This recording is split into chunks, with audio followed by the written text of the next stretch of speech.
is this whole, is Trump a Russian asset? Is he a spy? Is he somebody who was tapped because he was having money issues way back when and they bailed him out? And then he said, oh, I will do, whatever you say as long as we can run it together when we get, I don't care about, Ukraine or anything like that, or the American people, who gives a shit about them. As long as we can, rock and be in power together, let's do it. So the tweet that I found that this references, we're not going to go through this. The tweet that I found is this one here. And it says, in 1987, I worked in the 6th Department of the KGB of the USSR in Moscow. The most important area of work of the 6th Department was the acquisition of spies and sources of information from among businessmen of capitalist countries.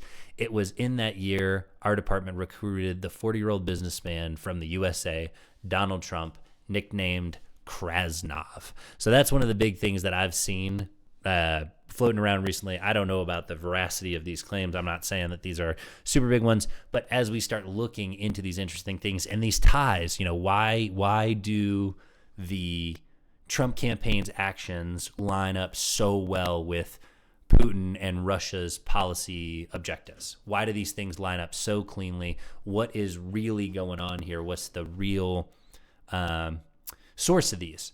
Because that could be the big thing. Is it money is the big driver for a lot of these people? If you're extremely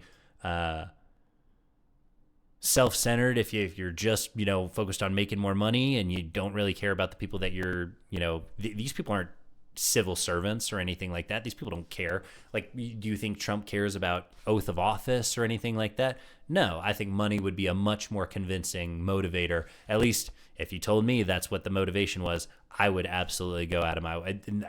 I think that's more believable than some of the other ones that I've seen. As far as what you think he would do, how he's acted in the past, it wouldn't surprise me at all to find out that he was full on a Russian agent had been installed. Doesn't change the fact that he got elected president, doesn't change any of that. But as we look into the election interference and his insistence on obstructing, I think it's going to be more and more important to look at how compromised this person might be. Because I think Zelensky said it best the other day. He was talking about Trump is in a misinformation bubble.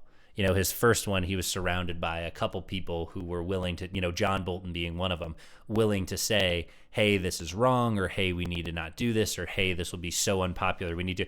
Those people are mostly gone. I would say there's a couple people left that are kind of potentially old school enough that they might hold that line, but you never know if these people they might have been chosen specifically because they said they wouldn't.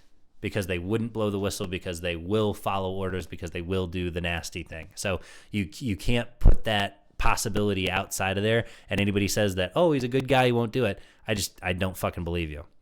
This is the person, by the way. This is the one that's making those claims. I don't know anything about this person. I've never read. This is the first time clicking up on him. So no aim assist as per usual. We just take a look at stuff and see what's going on. Was former head of Kazakhstan, under the tenure of blah, blah, blah. He served 1970, blah, blah, blah.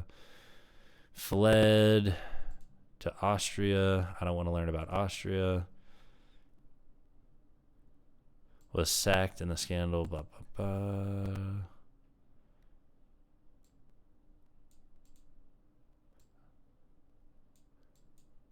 So they tried to get him. I don't know. I wouldn't be able to comment on the just how in it this person is, or just how credible these claims are. But you can see it right down here, already added on the wiki. In 2025, must have reportedly claimed that Donald Trump has been recruited by the KGB in 1987 and given the code name, quote, Krasnov, end quote. Former KGB Major Yuri Svets asserts that Trump has been cultivated as an, quote, asset, end quote, by Russian intelligence since 1977. Quote, Russian intelligence gained an interest in Trump as far back as 1977, viewing Trump as an exploitable target, end quote. Trump was not viewed as an actual agent or spy, but as an asset. Quote, we're talking about Trump being a self-interested businessman who's happy to do a favor if it works to his own best interests, end quote. So don't get me wrong, I don't know about these people, and I don't know that I trust Russians saying much, especially these people that are in like intelligence, counterintelligence work and stuff like that. I feel like these people lie. But tell me that last little bit doesn't ring true. If you were Russia and you were trying to use somebody, 1977 is a long way back. But hey, I imagine with the intelligence game, not everything is a coordinated scalpel, going towards the heart of everything every time. Sometimes, especially what I've heard of Russia, you throw out quite a bit. It's a shotgun. You throw out misinformation. You try a lot of different things. This could be their Hail Mary. Hey, what if we got this one guy elected, blah, blah, blah, blah, blah. This could be their Hail Mary that finally came through. And tell me this doesn't ring true, this quote about Trump. Quote, "We're talking about Trump being a self-interested businessman who's happy to do a favor if it works to his own best interests," end quote. And so what if their stated position was, hey, we know this person is a slimy guy and he'll do anything. Let's get him to a position of power because we feel like it will erode. It doesn't have to be the president. They could have just pushed, whatever, and they got lucky. I'm not even saying that they aimed as high as they did. They may have just hit the fucking lottery with Donald Trump. But my goodness, does this not ring a little bit true when you see the claims that are being made where it's like, oh, he might be an asset. He might be a member of this fucking group.